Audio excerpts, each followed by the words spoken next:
That splendid music, the coming in music, the Elephant March from Aida, is the music I've chosen for my funeral.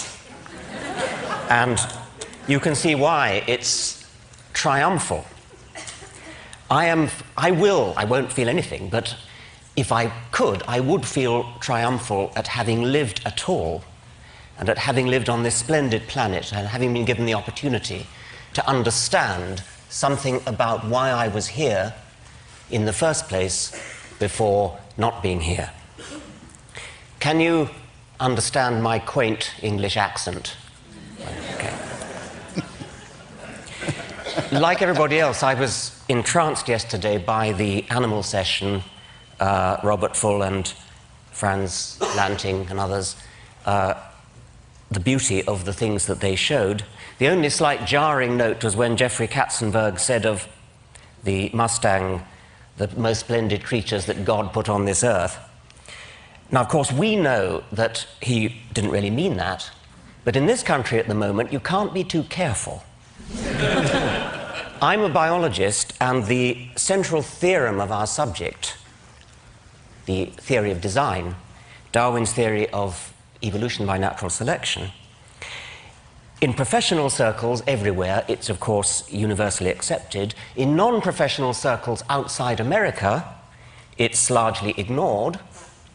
But in non-professional circles within America, it arouses so much hostility that it's fair to say that American biologists are in a state of war. The war is so worrying at present, with court cases coming up in one state after another, that I felt I had to say something about it.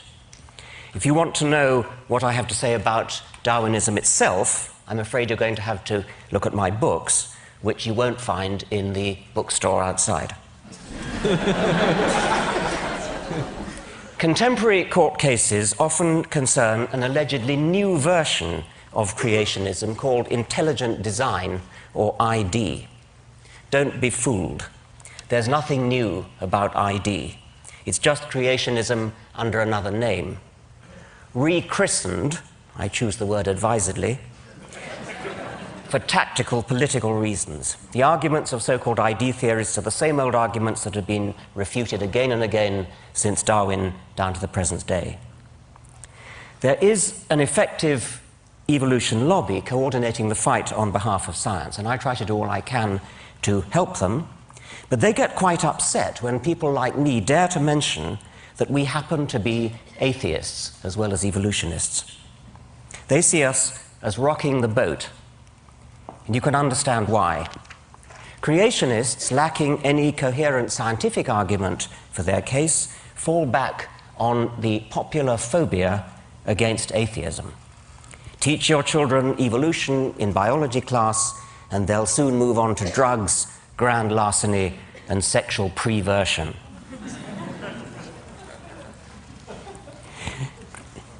In fact, of course, educated theologians from the Pope down are firm in their support of evolution.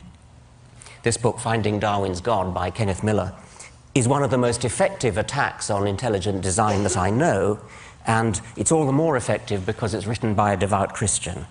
People like Kenneth Miller could be called a godsend to the evolution lobby, because they expose the lie that evolutionism is, as a matter of fact, tantamount to atheism. People like me, on the other hand, rock the boat. But here I want to say something nice about creationists. It's not a thing I often do, so listen carefully. I think they're right about one thing. I think they're right that evolution is fundamentally hostile to religion. I've already said that many individual evolutionists, like the Pope, are also religious, but I think they're deluding themselves. I believe a true understanding of Darwinism is deeply corrosive to religious faith. Now, it may sound as though I'm about to preach atheism, and I want to reassure you that that's not what I'm going to do. in an audience as sophisticated as that, as this one, that would be preaching to the choir. No, what I want to urge upon you instead, what I want to urge upon you is militant atheism.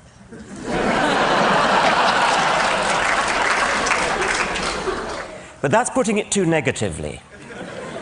If I was a person who were interested in preserving religious faith, I would be very afraid of the positive power of evolutionary science, and indeed science generally, but evolution in particular, to inspire and enthrall precisely because it is atheistic. Now, the difficult problem for any theory of biological design is to explain the massive statistical improbability of living things. Statistical improbability in the direction of good design. Complexity is another word for this. The standard creationist argument, there is only one, they all reduce to this one, takes off from statistical improbability. Living creatures are too complex to have come about by chance, therefore they must have had a designer. This argument, of course, shoots itself in the foot. Any designer capable of designing something really complex has to be even more complex himself. And that's before we even start on the other things he's expected to do, like forgive sins, bless marriages, listen to prayers, favor our side in a war, disapprove of our sex lives, and so on. Complexity is the problem that any theory of biology has to solve. And you can't solve it by postulating an agent that is even more complex, thereby simply compounding the problem. Darwinian natural selection is so stunningly elegant because it solves the problem of explaining complexity in terms of nothing but simplicity. Essentially, it does it by providing a smooth ramp of gradual, step-by-step increment. But here I only want to make the point that the elegance of Darwinism is corrosive to religion precisely because it is so elegant, so parsimonious, so powerful, so economically powerful. It has the sinewy economy of a beautiful suspension bridge. The God theory is not just a bad theory, it turns out to be in principle incapable of doing the job required of it. So returning to tactics and the evolution lobby, I want to argue that rocking the boat may be just the right thing to do. My approach to attacking creationism is unlike the evolution lobby. My approach to attacking creationism is to attack religion as a whole. And at this point I need to acknowledge the remarkable taboo against speaking ill of religion. And I'm going to do so in the words of the late Douglas Adams, a dear friend who, if he never came to TED, certainly should have been invited. He was? He was, good. I thought he must have been.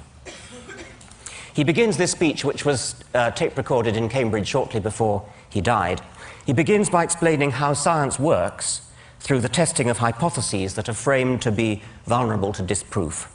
And then he goes on, I quote, "Religion doesn't seem to work like that. It has certain ideas at the heart of it which we call sacred or holy. What it means is, here is an idea or a notion that you're not allowed to say anything bad about. You're just not. Why not? Because you're not." Why should it be that it's perfectly legitimate to support the Republicans or Democrats, this model of economics versus that, Macintosh instead of Windows, but to have an opinion about how the universe began, about who created the universe, no, that's holy. So we're used to not challenging religious ideas. And it's very interesting how much of a furore Richard creates when he does it. He meant me, not that one.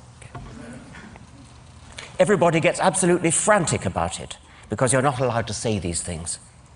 Yet when you look at it rationally, there is no reason why those ideas shouldn't be as open to debate as any other, except that we've agreed somehow between us that they shouldn't be. Well, that's the end of the quote from Douglas. In my view, not only is science corrosive to religion, religion is corrosive to science. It teaches people to be satisfied with trivial, supernatural non-explanations and blinds them to the wonderful real explanations that we have within our grasp. It teaches them to accept authority, revelation, and faith, instead of always insisting on evidence. There's Douglas Adams' magnificent picture from his book, Last Chance to See. Now, there's a typical scientific journal, the Quarterly Review of Biology, and I'm going to put together, as guest editor, a special issue on the question, did an asteroid kill the dinosaurs? And the first paper is a standard scientific paper presenting evidence. Iridium layer at the KT boundary, potassium argon dated crater in Yucatan, indicate that an asteroid killed the dinosaurs. Perfectly ordinary scientific paper. Now the next one. The President of the Royal Society has been vouchsafed a strong inner conviction that an asteroid killed the dinosaurs. It has been privately revealed to Professor Huxtane that an asteroid killed the dinosaurs.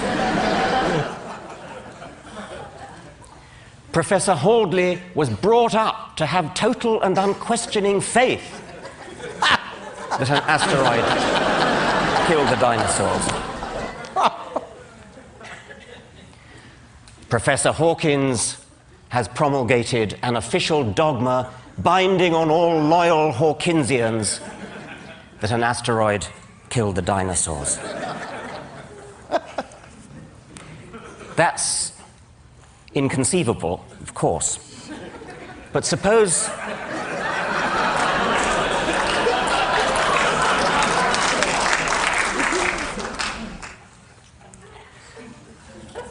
in 1987, a reporter asked George Bush Sr. whether he recognized the equal citizenship and patriotism of Americans who are atheists. Mr. Bush's reply has become infamous. No, I don't know that atheists should be considered citizens, nor should they be considered patriots. This is one nation under God. Bush's bigotry was not an isolated mistake blurted out in the heat of the moment and later retracted. He stood by it in the face of repeated calls for clarification or withdrawal. He really meant it. More to the point, he knew it posed no threat to his election. Quite the contrary. Democrats, as well as Republicans, parade their religiousness if they want to get elected. Both parties invoke one nation under God. What would Thomas Jefferson have said? Incidentally, I'm not usually very proud of being British, but you can't help making the comparison.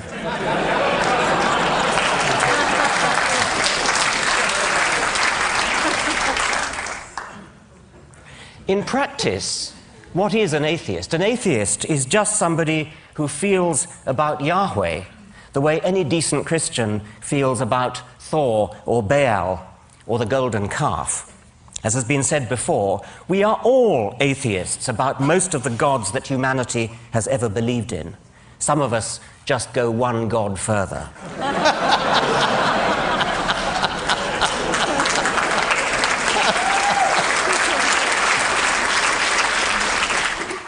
And however we define atheism, it's surely the kind of academic belief that a person is entitled to hold without being vilified as an unpatriotic, unelectable non-citizen. Nevertheless, it's an undeniable fact that to own up to being an atheist is tantamount to introducing yourself as Mr. Hitler or Miss Beelzebub. And that all stems from the perception of atheists as some kind of weird, way-out minority. Natalie Angier wrote a rather sad piece in the New Yorker saying how lonely she felt as an atheist. She clearly feels in a beleaguered minority. But actually, how do American atheists stack up numerically? The latest survey makes surprisingly encouraging reading. Christianity, of course, takes a massive lion's share of the population, with nearly 160 million. But what would you think was the second largest group, convincingly outnumbering Jews, with 2.8 million, Muslims with 1.1 million, Hindus, Buddhists, and all other religions put together? The second largest group, with nearly 30 million, is the one described as non-religious or secular.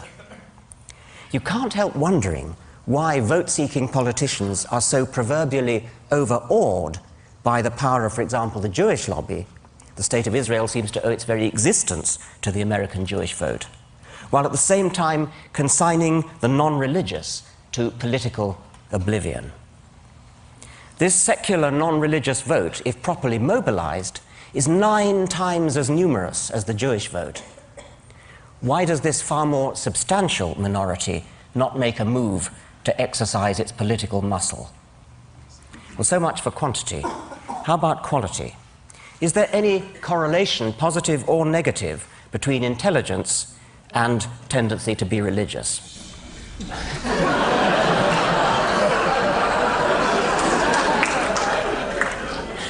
The survey that I quoted, which is the ARIS survey, didn't break down its data by socioeconomic class or education, or IQ or anything else. But a recent article by Paul G. Bell in the Mensa magazine provides some straws in the wind. Mensa, as you know, is an international organization for people with very high IQ. And from a meta-analysis of the literature, Bell concludes that, I quote, of 43 studies carried out since 1927 on the relationship between religious belief and one's intelligence or educational level, all but 4 found an inverse connection. That is, the higher one's intelligence or educational level, the less one is likely to be religious. Well, I haven't seen the original 42 studies, and I can't comment on that meta-analysis, but I would like to see more studies done along those lines. And I know that there are, if I could put a little plug here, there are people in this audience easily capable of financing a massive research survey to settle the question. And I put the suggestion up for what it's worth. But let me now show you some data that have been properly published and analyzed on one special group, namely top scientists. In 1998, Larson and Whittam polled the cream of American scientists, those who've been honored by election to the National Academy of Sciences. And among this select group, belief in a personal God dropped to a shattering 7%. About 20% are agnostic, and the rest could fairly be called atheists. Similar figures obtained for belief in personal immortality. Among biological scientists, the figure's even lower. 5.5% only believe in God. Physical scientists, it's 7.5%. I've not seen corresponding figures for elite scholars in other fields, such as history or philosophy, but I'd be surprised if they were different. So we've reached a truly remarkable situation, a grotesque mismatch between the American intelligentsia and the American electorate. A philosophical opinion about the nature of the universe, which is held by the vast majority of top American scientists, and probably the majority of the intelligentsia generally, is so abhorrent to the American electorate that no candidate for popular election dare affirm it in public. If I'm right, this means that high office in the greatest country in the world is barred to the very people best qualified to hold it, the intelligentsia, unless they're prepared to lie about their beliefs. To put it bluntly, American political opportunities are heavily loaded against those who are simultaneously intelligent and honest.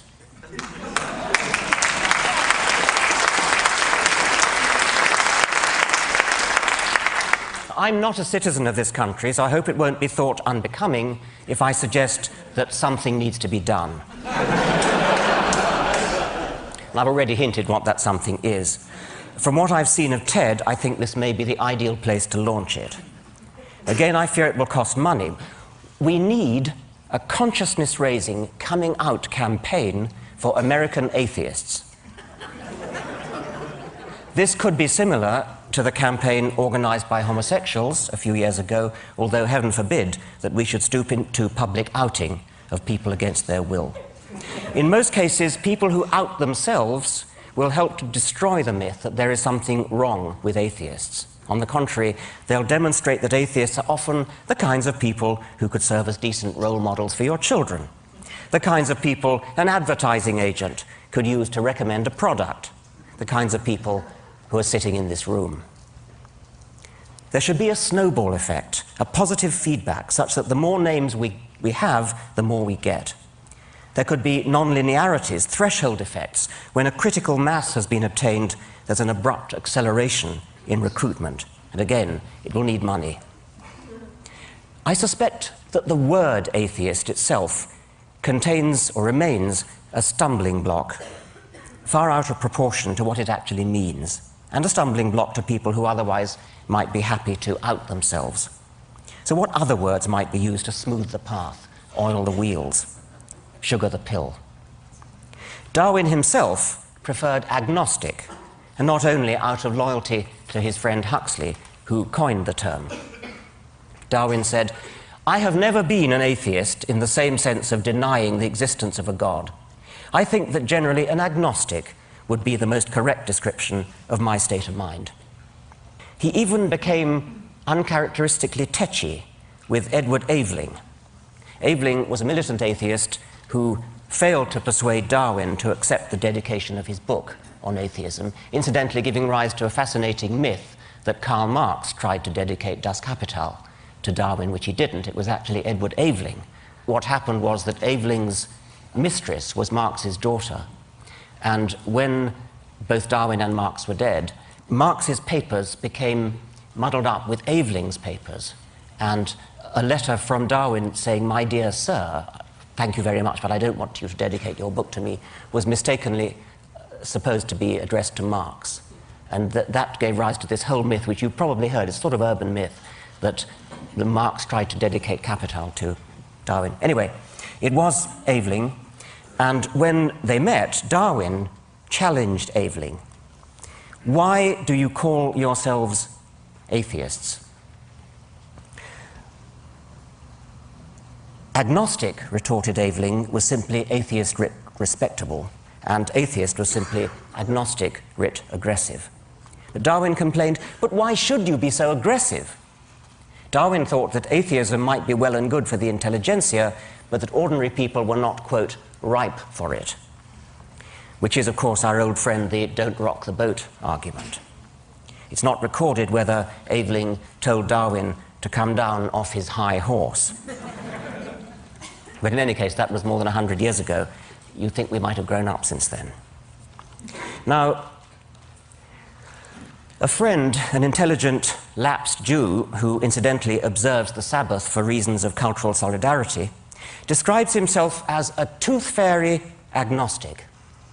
He won't call himself an atheist because it's in principle impossible to prove a negative, but agnostic on its own might suggest that God's existence was therefore on equal terms of likelihood as his non-existence.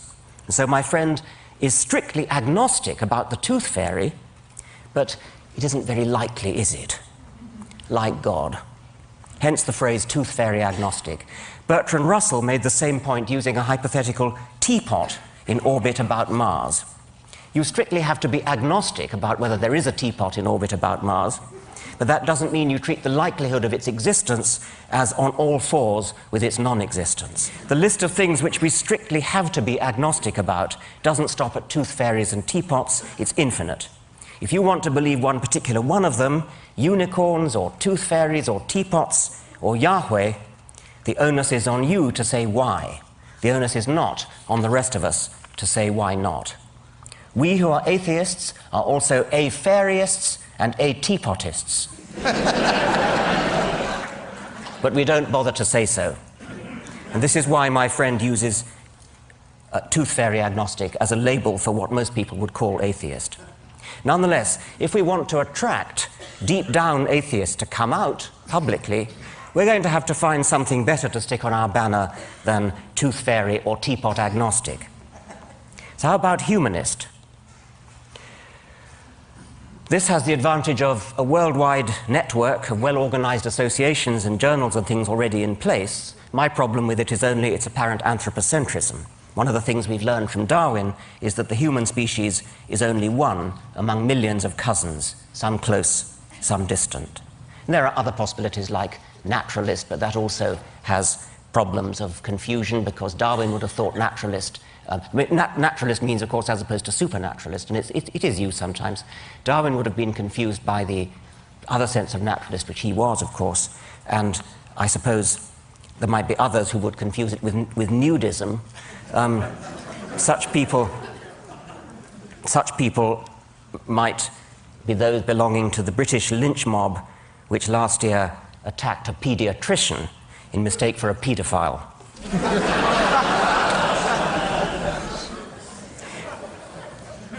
I think the best of the available alternatives for atheist is simply non-theist. It lacks the strong connotation that there's definitely no God, and it could therefore easily be embraced by teapot or tooth fairy agnostics. It's completely compatible with the God of the physicists. When atheists like Stephen Hawking and Albert Einstein use the word God, they use it, of course, as a metaphorical shorthand for that deep, mysterious part of physics which we don't yet understand.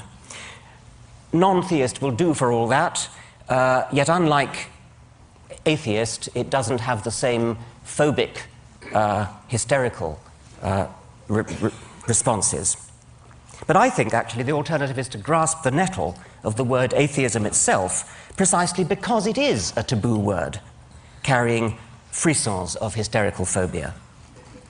Critical mass may be harder to achieve with the word atheist than with the word non-theist, or some other non-confrontational word. But if we did achieve it with that dread word, atheist itself, the political impact would be even greater. Now, I said that if I were religious, I'd be very afraid of evolution. I go further. I would fear science in general if properly understood. And this is because the scientific worldview is so much more exciting, more poetic, more filled with sheer wonder than anything in the poverty-stricken arsenals of the religious imagination. As Carl Sagan, another recently dead hero, put it, how is it that hardly any major religion has looked at science and concluded, this is better than we thought? The universe is much bigger than our prophets said, grander, more subtle, more elegant. Instead, they say, no, no, no, my God is a little God, and I want him to stay that way. A religion, old or new, that stressed the magnificence of the universe, as revealed by modern science, might be able to draw forth reserves of reverence and awe hardly tapped by the conventional faiths. Now, this is an elite audience, and I would therefore expect about 10% of you to be religious. Many of you probably subscribe to our polite cultural belief that we should respect religion. But I also suspect that a fair number of those secretly despise religion as much as I do. If you're one of them, and of course many of you may not be, but if you are one of them, I'm asking you to stop being polite, come out and say so. And if you happen to be rich, give some thought to ways in which you might make a difference. The religious lobby in this country is massively financed by foundations, say nothing of all the tax benefits, by foundations such as the Templeton Foundation and the Discovery Institute. We need an anti-Templeton to step forward. If my books sold as well as Stephen Hawking's books, instead of only as well as Richard Dawkins' books, I'd do it myself. People are always going on about, how did September the 11th change you? Well, here's how it changed me. Let's all stop being so damned respectful. Thank you very much.